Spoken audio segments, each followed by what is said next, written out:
In a world increasingly shaped by invisible networks, the pursuit of power has gone beyond borders, beyond oil pipelines, and even beyond traditional warfare. A new battleground has emerged, one built not with tanks and missiles, but with silicon chips, electricity grids, and decentralized ledgers.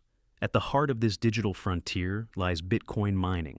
Often misunderstood as a purely technical or economic activity, Bitcoin mining is rapidly becoming a geopolitical instrument, a tool of influence, leverage, and strategic relevance in the 21st century. In this video, we'll dive deep into how the global race for hash power, the computational strength that secures Bitcoin's network, is becoming entangled with geopolitics. From the plains of Texas to the steppes of Kazakhstan, from Chinese crackdowns to Iranian strategies, we are witnessing the birth of a new energy politics digital axis. This is not just about money, it's about sovereignty, censorship resistance, and the architecture of a new global order. To understand why mining matters geopolitically, we need to start with the basics. Bitcoin operates on a proof-of-work system. Miners solve cryptographic puzzles to validate transactions and secure the network. In return, they receive new bitcoins. This process is energy-intensive and requires specialized hardware known as ASICs. The more computational power a country or entity controls, known as hash rate, the more influence it has over the Bitcoin network. While no single actor can take over Bitcoin without controlling 51% of the network, the distribution of hash rate does carry strategic implications. It can affect transaction censorship, economic incentives, energy policy, and even global narratives around financial freedom and control. But why is this relevant to states and power structures? Because Bitcoin is not just a technology. It's a financial system that exists outside the control of any government, central bank, or corporation. And the process of mining it requires real-world infrastructure, land, electricity, labor, and hardware, all things that are tied to national borders and state control. For much of Bitcoin's early history, China was the undisputed king of mining. At its peak in 2019, over 65% of global Bitcoin mining took place within Chinese borders. This dominance was not accidental. China had the perfect storm of cheap hydroelectric power, especially in Sichuan during the rainy season, massive manufacturing capacity for ASIC machines, and a population willing to operate in legal gray areas. But in 2021, everything changed. In a sweeping move, the Chinese Communist Party banned all Bitcoin mining operations. Officially, the reasons cited included environmental concerns and financial risk mitigation. Unofficially, it was about control. Bitcoin represents a decentralized monetary system that undermines Beijing's centralized authority, especially amid efforts to roll out the digital yuan, a tightly controlled central bank digital currency, CBDC. The ban triggered a mass exodus of mining equipment and operations. Companies scrambled to relocate to friendlier jurisdictions, and the global mining map was redrawn almost overnight. This moment was more than a regulatory decision. It was geopolitical. China, in rejecting Bitcoin mining, signaled its intent to suppress any monetary system it could not fully dominate, even at the cost of surrendering a lucrative industry. In doing so, it also handed other nations an opportunity to fill the void. Enter the United States, particularly Texas. Thanks to its abundant energy resources, deregulated grid, and pro-business policies, Texas quickly emerged as the new hub of global Bitcoin mining. Companies like Riot Platforms, Marathon Digital, and Core Scientific established massive facilities across the state. By 2022, the U.S. accounted for more than 35% of global Bitcoin hash rate. But this is not merely an economic opportunity, it's a strategic one. For the first time, the U.S. became a major force in a monetary network it does not control. While the Federal Reserve dominates the traditional financial system, Bitcoin operates independently. Yet now, a significant share of its security is powered by American soil. Moreover, Texas politicians, from Ted Cruz to local state legislators, have recognized Bitcoin mining as a tool for energy optimization. Miners can act as flexible energy buyers, shutting down during peak demand and providing grid stability. This symbiosis turns mining into a geopolitical advantage. It strengthens grid infrastructure while embedding the U.S. deeper into the Bitcoin ecosystem. Some analysts even suggest that Bitcoin mining in America functions like a digital version of aircraft carriers, projecting power not through physical force, but through monetary infrastructure.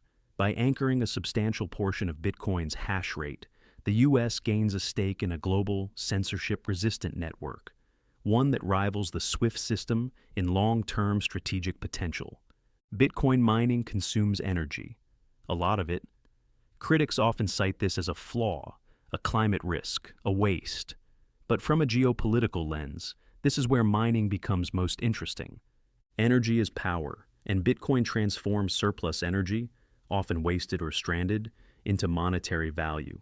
This gives resource-rich nations a new tool to monetize energy without relying on exports, refineries, or dollar-based systems. Take Kazakhstan, for example. After China's crackdown, many miners relocated to Kazakhstan due to its cheap coal-fired electricity. The country briefly became the second-largest Bitcoin mining hub in the world, but the influx strained the grid, triggered political backlash, and highlighted the risks of state instability. Eventually, the government imposed heavy regulations and taxes, causing miners to leave again. In Iran, the story takes a different shape. The Iranian government embraced Bitcoin mining as a way to convert sanctioned energy exports into digital value. With oil and gas embargoed, Iran turned to Bitcoin to earn hard currency, bypassing the global financial system entirely. The government even licensed mining farms and seized confiscated rigs to use for state revenue. This is where mining meets realpolitik. In a world fractured by sanctions, trade wars, and financial weaponization, Bitcoin offers rogue states a backdoor, a way to monetize energy and interact with global markets without touching dollars or euros. Russia presents another compelling case. After its invasion of Ukraine and the imposition of unprecedented financial sanctions, Russia faced partial exclusion from the SWIFT network, frozen reserves, and a weakened ruble. In this context, digital assets became more than just speculation. They became national tools. While the Kremlin has shown ambivalence toward retail crypto use, it has expressed interest in state-sponsored mining. With vast energy reserves and technical capacity, Russia is well positioned to leverage Bitcoin mining as a countermeasure to Western sanctions. In 2022, the Russian Ministry of Finance proposed legislation to legalize crypto mining under state oversight. The goal? To convert energy into value and build alternative rails to the dollar system. At the same time, the development of the digital ruble, a CBDC, indicates Russia's desire to control domestic monetary flows while using decentralized systems to engage globally when needed. This dual strategy, suppressing internal monetary freedom while exploiting external networks, is becoming a hallmark of authoritarian regimes navigating the Bitcoin era. So, what happens when countries begin to treat hash power as a strategic asset? Just as states accumulate gold or foreign reserves, they may begin to seek influence over Bitcoin's network. Controlling mining doesn't grant control over Bitcoin, but it does provide optionality.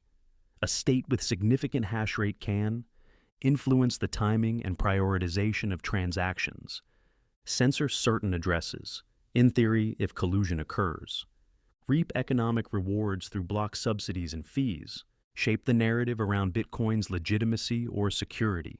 This opens the door to a new kind of arms race, a hash war, where countries compete not just in cyberspace, but in the thermodynamic realm of energy and computation. Imagine a world where the US, Russia, and China don't just battle over semiconductor supply chains, but over ASIC chips and data centers in the Arctic, where renewable-rich countries like Iceland or hydro-powered regions in Latin America attract mining to gain financial sovereignty, where digital borders are drawn not by firewalls, but by mining clusters and regulatory environments. The implications are vast. Another dimension of the mining geopolitics equation lies in the environmental debate. Western nations, especially in the EU, are pushing for ESG compliance in digital assets. This pressure has led to calls for banning proof of work or promoting green alternatives. While some of this is genuine climate concern, it also functions as a form of soft power, shaping global standards around technology. In response, Bitcoin miners are racing to embrace renewables. In the US, wind and solar are being used to power operations. In Latin America, volcano-powered mining in El Salvador is part infrastructure, part propaganda. Environmental framing, therefore, becomes a tool, a narrative weapon in the battle over legitimacy and control. Whoever defines the rules of sustainability may define who can mine and who can't. Bitcoin mining is no longer a fringe activity performed by cypherpunks in garages. It is now embedded in state policy, energy strategy, and global geopolitics. The decentralization of finance is intersecting with the centralization of power, and the tension is only beginning. As states awaken to the strategic value of hash power, we may see a bifurcation of the Internet's monetary layer. One side attempting to regulate, centralize, and monitor. The other building resilient, decentralized energy-backed infrastructure. The question is not whether Bitcoin will survive. It has proven its resilience through bans, crashes, and crackdowns. The real question is, who will mine it, and why? Because in a world where money is information, and information is power, Bitcoin mining is no longer about code. It's about control, and the race is on.